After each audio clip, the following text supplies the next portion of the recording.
Dans Jean 7,30, nous lisons là-dessus, ils cherchèrent à se saisir de lui. Personne toutefois ne mit la main sur lui, parce que son heure n'était pas encore venue. Plus tard, il nous donnera son propre commentaire de cette parole. Personne ne me l'ôte, je la donne de moi-même. J'ai le pouvoir, l'autorité pour la donner, et j'ai le pouvoir, l'autorité pour la reprendre. Tel est l'ordre que j'ai reçu de mon Père. Jean 10, 18.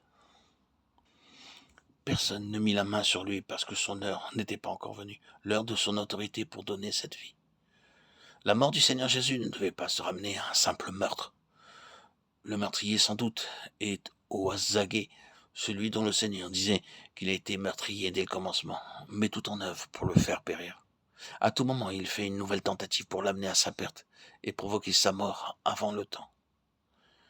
Voyez comment il varie ses méthodes. C'est de la tentation, par exemple. Jette-toi en bas, car il est écrit, il donnera des ordres à ses anges à ton sujet, et ils te porteront sur les mains de peur que ton pied ne heurte contre une pierre. Voyez-vous, comme il arrange quelque chose pour essayer de s'en débarrasser.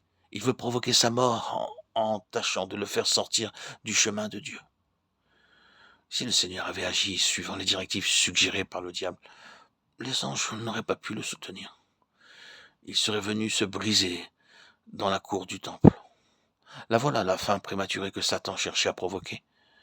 Mais le Seigneur sut percer à jour ses machinations ténébreuses. Après cette tentation, le diable reviendra constamment à la charge avec ses intentions de meurtre.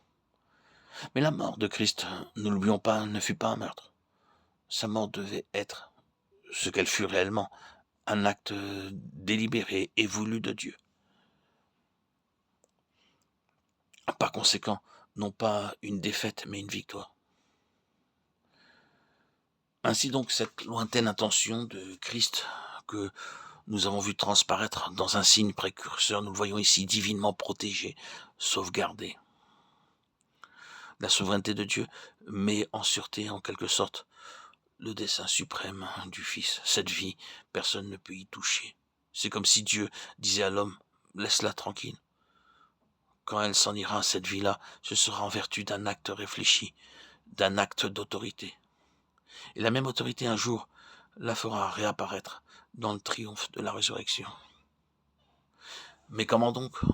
Oui, parce que tout cela est dans le plan de Dieu et dérive directement de sa volonté souveraine. Aussi n'est-il ni homme ni démon qui puisse toucher à cette existence. C'est une grande bénédiction, bien-aimé, de pouvoir s'approprier ces certitudes et se dire que pour nous aussi, si nous possédons cette vie et si nous restons dans le chemin de Dieu, il ne saurait y avoir à notre existence de fin prématurée. Tout sera calculé et voulu, quelles que soient les apparences. Les plans du meurtrier échouent et l'intention divine qui, à partie liée avec cette vie, marche vers son accomplissement sans que rien ni personne puisse lui résister.